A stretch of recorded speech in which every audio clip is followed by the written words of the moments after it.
Welcome back. This is the segment where we get to serve you the newspapers and everything in between, what they have to share with you. But before we get into that, I'm going to let you know about that entity helping us bring you this segment every weekday. I'm talking about Endpoint Homeopathic Clinic. And here's what they're offering you. If you're a man, they're offering you prostate screening for free. Your prostate, your health, don't play with it. If you're a woman, fertility screening, everything to do with your fertility for free. All you have to do, reach out to them at any of their branches. Let's start with here in Accra. They are at Spentex opposite the Shell signboard. In Kumasi, they are in Kronomabwe here behind the Angel Educational Complex. Then there's Takrady Anaji State, Tema Community 22, Techiman Hansware, the Siamanzama. Their call lines are 0244 867 068 or 0274 234 321. Endpoint Homeopathic Clinic, the end to chronic disease. But just the start of the news review, I have a few papers this morning. It's a bit of a lean morning by way of the newspapers, but no shortage of matters to speak about. And I'd like to usher in my guest, financial analyst, Dr. Wisdom Kofi Dogbe. He's in a different time zone. I'd like to find out how he's feeling this dawn where he is. Doc, good morning. Good morning, Ben. I like your shirt. You need to hook me up with your dealer. Oh, I see. I have a number of designers. Don't worry. I'll hook you up with as many of them as you want. I'll hold you up to that. Thank you. Great stuff. You're not looking bad at all in what you have on. I love baby blue or powder blue, so that's also a lovely shade you have on in the background. I appreciate it. Thank you. I got this from Ghana the last time I came. Oh, yeah. I didn't have any doubt. I didn't think maybe you would have got it elsewhere, though in the sub-region, you could have got it from elsewhere. Let's make the most of the time. I'll give you your usual 1.5, 2 minutes to share your thoughts on something critical that is a burning issue for you. Yeah, thank you, Ben, for having me again. I want to touch briefly on our national debt crisis a bit, right, before we get into the weeds of the papers this morning. Right. Ben, as far as our debt situation is concerned, the fact remains that we are making progress, but Ghana remains in crisis. And it will take a while to fix, even for the next administration. So I agreed with His Excellency, President Akufo-Addo, when he said on Sunday that Ghana will find a good balance between meeting the expectations of Ghanaians and at the same time committing to the conditionalities of the IMF's 3-year extended credit program. Look, I'll need to catch up on the latest specific requirements of the debt restructure. Right. But the more I think about how we got here, I ask myself the question, how can we properly manage the debt level of the nation to avoid this catastrophe in the future? And in my opinion, then one approach is through fiscal discipline. We have to ensure or maintain fiscal discipline, by ensuring that government spending is sustainable. What is the assurance that government will be fiscally responsible this election season? And I also think that there should be some form of structural reforms, right, to promote productivity and enable competition in the economy. And I'm talking about measures to improve the business environment as a whole, encourage investment and strengthen the labor market. But this is not to say that we will not succeed in our efforts, to restructure our debt. Right. I like to remain hopeful that Ghana will eventually come out again stronger, knock on wood. I believe that with commitment and diligent implementation of sound policy reform, our nation will eventually recover. I don't expect the recovery to be quick, but I believe we can eventually get there and probably even achieve our growth projection of 2.3% and also end of year inflation rate of 15% as forecasted. Now, all that I just said are a few thoughts on how we can avoid this type of high indebtedness in the future then. But quickly, I also have an idea how we can better manage the interest portion of Ghana's debt. Right. We need to consider establishing a sound financial hedging policy to better mitigate interest rate risk for the nation, which has significantly increased Ghana's debt. As it stands now, Ben, Ghana is almost always at the mercy of what is going on in the financial market regarding its debt, in the sense that we are completely without any protection when it comes to interest rate volatility. And if you borrow at a floating rate, the higher the rate index moves, the higher your interest payment portion will be. And Ghana's debt has also significantly risen just because of the impact of the interest portion. That is the main cost of servicing your debt. And the fact remains that high debt servicing, I think, is a huge challenge for these highly vulnerable countries, including Ghana. So resources that we could use for other developments in the country, we use these monies to pay interest on our debt. So let's solve the debt crisis holistically, including, solving for how we manage the cost to service our debt. Interesting thoughts shared there. I saw something from Franklin Kujo talking about his interactions with Dr. Amin Adam, who formerly was with a think tank. They've been in that space, civil society space, for a while, though. But very quickly, when you look at Dr. Amin Adam since taking over the finance ministry and his actions by way of handling money and borrowing, what picture do you see? Do you have any thoughts on that? If not, it's fair, we can move on. To be fair, I haven't really followed what he has done so far, but I try to read, and it seems to me like the policies continue to be the same. So here's my proposal, Ben. I think we need to establish, including if you think about what he can do now as a finance minister, we can establish a sound hedging apparatus for the nation. And this would be a key department somewhere in the Ministry of Finance or specifically at the Bank of Ghana. Right. Hedging is a financial technique, right, used to manage variability of future cash flows using a financial instrument called derivatives. And we don't have this as a policy in Ghana. I try to ask the question, do we have some of these things in place? We don't. Okay. That sounds good enough. We've also had to deal with this internet challenge. I'll get to that later. Interesting comments from the Tamale Central, I believe, Member of Parliament, Murtala Mohammed, about Ursula Owusu-Ekufu's statement. But we'll get into that later in respect of the actions of Ghana's NCA, the National Communications Authority, and everything in between. But let's get into the papers now, starting with the Ghanaian Times newspaper. AI is way to go in Africa. Embrace emerging technology to boost continent's economies. IMF boss to African leaders. Redouble efforts to end Sudan war. President appeals to AU. There's also Ioko grabs 4 over alleged 113,947 Ghana cedi mobile money SIM swap fraud. Then on the back page, 13th Africa Games cycling. Eritrea sweep medals in team time trial event. South Africa withdraw due to substandard facilities. I cringed yesterday when I saw this.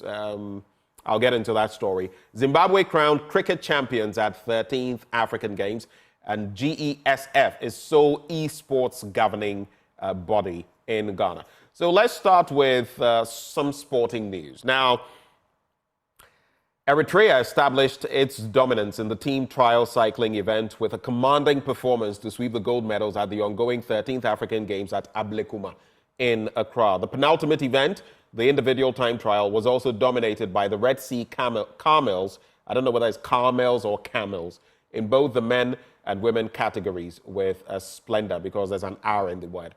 Now, the men's team trial is a 50-kilometer over 4 laps event and recorded an average speed of 49.6 kilometers per hour. Team Eritrea, made up of their team, the names are pretty long, so I'll just avoid those. Finished with gold in a time of 1 hour and 26 minutes, leaving behind South Africa and Mauritius in a respective time of 1 hour and 31 minutes, or 1 hour and 31 seconds, and 1 hour, 2 minutes and 10 seconds. But on that second story, South Africa withdrew due to substandard facilities. Now, South Africa has withdrawn both its men's and women's hockey teams from the 13th African Games, currently ongoing in Accra, based on recommendations and guidelines as set down by the International Hockey Federation. Now, the decision was taken as a result of the Theodosia Oko hockey pitch not being sufficiently prepared to stage the competition. The local organizing committee and African Hockey Federation have confirmed or have been informed of the decision taken by Team South Africa. According to South Africa's Olympic governing body, the SASOC, quote, despite repeated assurances that the pitches would be ready for international standard competition, the pitches are unsustainable. And in correspondence sent to the LOC, that's the local organizing committee, Team SA team leader, Miss Patience Shikwambana states, over and above making this decision, our SA Hockey Federation consulted with Sports Flooring Warehouse, a South African-based specialist in carpet laying, and an FIH-recognized service provider. In a nutshell, they are basically saying the pitch is bad, terrible in fact, and they can't allow their hockey players to play on it because they could pick up injuries, and South Africa has qualified for the Olympics. They didn't want to risk it. I was ashamed when I saw this, but hey, it is what it is. Any quick reactions before we get into other stories? Well, first of all, congratulations to our athletes who are trying to do more with the little that they have and achieve more medals. I'm talking about the Ghanaian athletes here. These are folks who make the nation proud.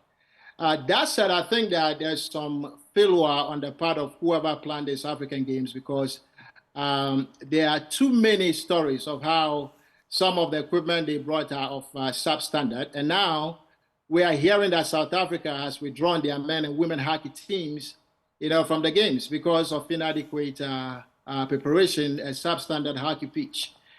They are concerned, right, that our pitch could injure their athletes who they also expect to compete at the Olympics. Look, I'm laughing, but this is a serious matter, right? It is. These things are reputational risk to us as a nation because, it reflects quite poorly on us as a nation. Now our reputation as a dependable and capable organizer of sporting events, this reputation is taking a hit, right? We have lost trust and credibility when it comes to how we organize these sporting events. Also, the last time I came through here, I mentioned that this could help boost the economy a little bit if visitors come and spend money here because of the ongoing games. This advantage is obviously going to take a hit now because as some competitors pull out, there will be decreased participation ban and general interest level will also decline. I'm surprised that there are no other safety concerns reported considering how much negative reporting we have heard about other parts of these African Games. Of course, there is this safety concern about the hockey pitch. And what I'm saying is that when the facilities provided are inadequate, it does not only pose safety risks to the athletes, their well-being or also how well they do, but also negative hype for the nation as a whole. So I think that we should learn the lesson and get some of these things right, at least for the image of Ghana. Well, for the image of Ghana, because that image, I remember being in some countries many years ago, and the first thing when they heard you were from Ghana, they would start mentioning the likes of Michael Essien, Stephen Appiah, among others, because of sports. They could identify us. And when these things happen, obviously, they don't put us in a very positive light. But anyway, let's hope that the right things can be done between now and the end of the games. But let's get into the Ghanaian Times newspaper on the other stories, starting from page 8. And so AI is way to go in Africa. Embrace emerging technology to boost continent's economies. IMF boss to African leaders. Sometimes it's almost as though without these people telling us these things, we didn't know. These are things that we already do know, but harnessing them has been the issue. Now, Africa must embrace artificial intelligence to accelerate the development of the continent, Managing Director of the International Monetary Fund, Kristalina Georgieva, has stated. According to her, the benefits of AI far outweigh its negatives, and Africa must explore the emerging technology to boost its economies. There's also the story, redouble efforts to end Sudan war, President appeals to AU. So the President, Akufo-Addo, has appealed to the African Commissioner for Political Affairs, Peace and Security and his team to redouble their efforts in finding lasting solutions to the ongoing war in Sudan. According to the President, there was no way the continent could talk about a return to constitutionalism when violence continued to persist in parts of the continent. Quoting him, he says, "There is no way we can talk about return to constitutionalism without ending the violence that is ravaging the people of the country. I thus urge the Commissioner for Political Affairs, Peace and Security and his team to redouble efforts to find a solution to the violence in Sudan, which is generating considerable master's content and displacement," he emphasized. So that is the story in there as well. Those two major stories. There's also this one, Iyoko grabs 4. Let me get to those stories on pages 3 and 10 respectively and come to you for your thoughts. So the Economic and Organized Crime Office has arrested 4 persons allegedly involved in a sophisticated mobile money and SIM swap fraud scheme. Now, the accused, including a female, appeared before the Accra Circuit Court for their actions, which have led to the loss of 113,947 cedis and 57 pesos belonging to an unnamed bank in Ghana. Richmond Dogko, Elias Chino, Cecilia Sabre, Salifu Ishen, and Daniel Asumeni Bewia have been charged with conspiracy to steal. That is the story. And the final one I am going to do is from page 10. I am just getting there. NDC government will bridge gender gap. That's according to former President Mahama. Now, the next National Democratic Congress government shall bridge the gender gap in financial inclusion, former President John Dramani Mahama has announced. He said it was worrying that the gender gap between females and males continued to widen, notwithstanding Ghana's level of financial inclusion. Quoting him, he says, "This trend is unacceptable and needs urgent attention if we are to put Ghana on the path of sustained and inclusive development." Those are the little bits I'll pick from there. Quick thoughts on any of these stories before we move? Yeah, man, I think that when it comes to investing in and also leveraging artificial intelligence, to boost economic growth, the IMF MD is right on that call. You see, there's a reason why, a lot of companies globally are embracing AI and also its machine learning capabilities. And governments around the world, including developing economies like ours, we can use AI as a launchpad, to turbocharge the economy in various ways. First, if you think about it, AI is the most reliable engine today, right, for innovation and also new prospects in various sectors of an economy. It makes it easier to innovate through new product development, new ways of service delivery, and also creating very competitive business modules. What that means is that today, some hospitals use AI for healthcare diagnostics, which makes it easier for them to catch and treat diseases, right? And in the manufacturing sector, AI can be deployed to also identify and repeat various patterns, do it much faster, which increases productivity, right? Right. In the banking sector, it is used to learn customer behavior, and customized services are offered to that customer. These are all innovations that create new markets and economic activity, and it leads to job creation. And all of these eventually end up in economic growth. Right. Also, if you think more about ways of automating your processes to improve productivity, the robotic and machine learning features of AI technologies, these are features that they enable automation of recurring and also mundane activities. And so with this automation, you are most likely going to see increased productivity, more efficiency, because AI is performing these functions much faster, right, with less errors compared to human intervention on manual processes. And this is what AI does for you, by automating processes so businesses can better allocate resources more efficiently, optimize operations, and also reach higher levels of output, which all help to boost economic growth. And there is this possibility, right? If you think about how powerful the feature of AI is with regards to analyzing data and creating business insight, I think this is where it is such a powerful tool, right? If you think about it, in analyzing vast amounts of data so quickly, right, to identify patterns of consumer behavior and also predict market trends and create valuable insights for decision making. So with this data analysis feature of AI, businesses are in better spot, right, to gain a competitive advantage, elevate their strategies and also arrive at much more informed decisions that drive economic growth. Again, all of these features that I just talked about, right, eventually they support some form of job creation and also helping folks to develop new skills. Look, the truth of the matter is that with AI, some mundane processes that humans used to do, all of this will now be done by a machine. So yes, it can lead to some level of or some amount of job loss, right? But it also creates new opportunities. It takes data scientists, right, and also professionals. These are the folks that come together to develop and deploy and even maintain AI technologies. Right. So the net effect here is that AI can supplement human capabilities, making it easier for folks to focus on high-value tasks that actually bring more creativity and also critical thinking. All of these are much needed to boost economic growth. Interesting analysis there. I am one for artificial intelligence, though it has its own demons, and it depends on how we manage that, lest it manage us. But on page 10, 400 children to benefit from corrective surgery.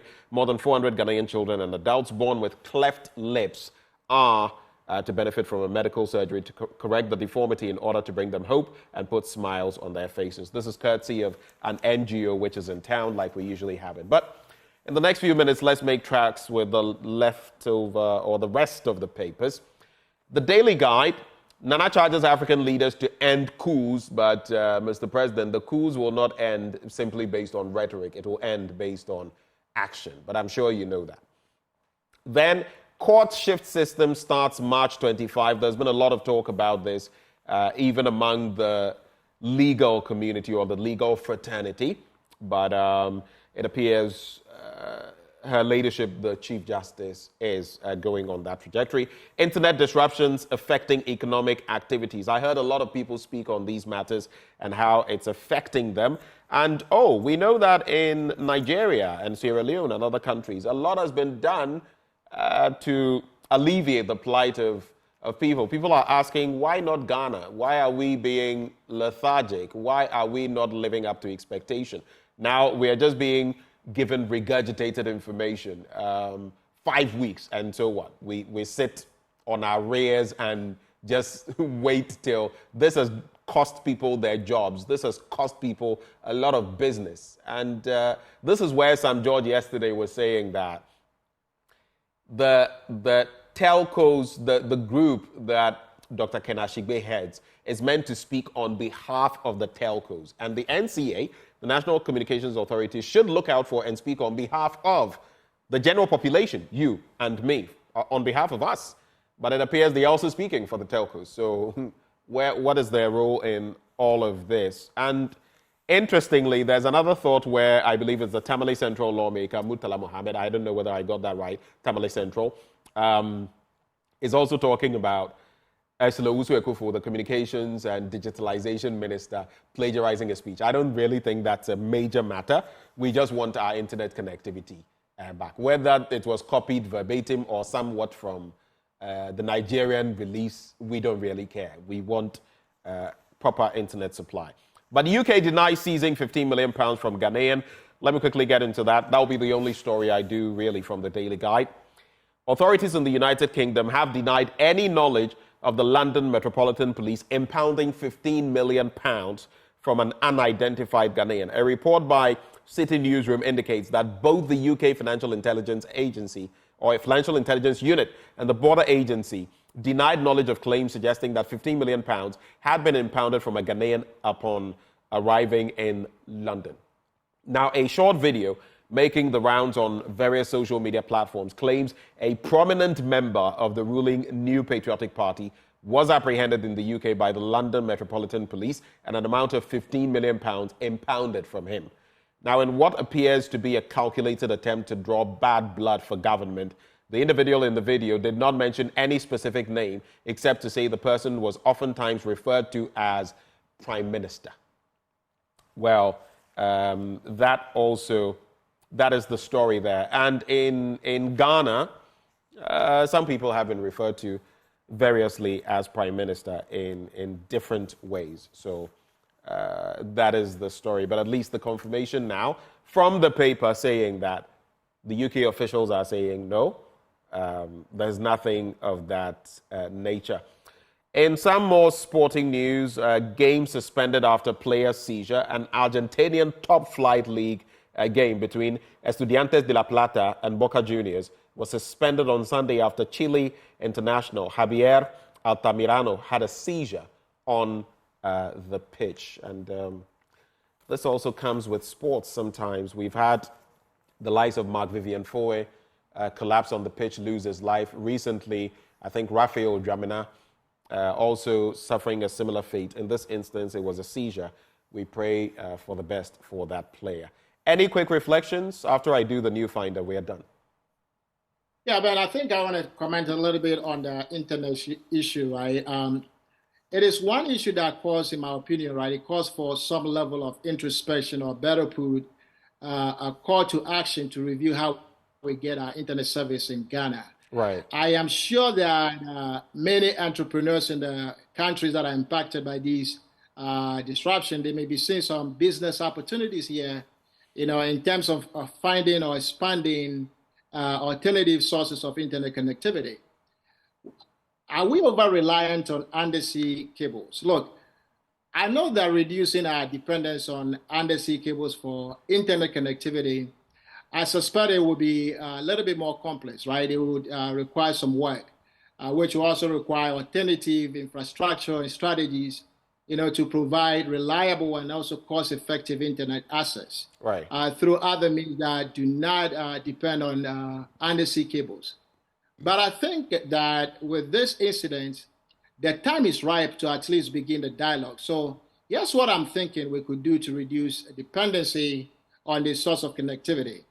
Should Ghana and all the other nations that depend heavily on these undersea cables, should we begin to consider investing in satellite internet technology as a viable alternative to undersea cables? Some have mentioned we could have lower Earth orbit satellites, for example, cheaper, effective, efficient, and use them in that regard. Especially if it is comparatively cost effective, right, Ben? The little I know about this is that satellites can beam internet connectivity even to very remote and underserved areas of the country. Right. Should we consider this at this point? Working with the satellite providers to expand coverage and as an alternative in providing speed and reliability of internet services. I think that this could even foster a healthy competition among the providers. If the cost outlay is not miles apart between leveraging undersea cables and also the other alternatives. Right. We could even get to this alternative connectivity through, international collaboration, where we collaborate with international organizations like Starlink, right, to help establish alternative regional connectivity solutions. Right. I also understand this outage, it impacted a handful of countries in the region, right? If I think about it, how about some joint regional investment in such infrastructure projects? Leveraging resources of the states to contribute to reducing reliance on undersea cables for internet connectivity. Look, I'm not the expert here, but I also heard of other alternatives here, just like you said. Right. We have wireless technologies, we have fiber optic networks, we have internet exchange points, and other local hosting content, right?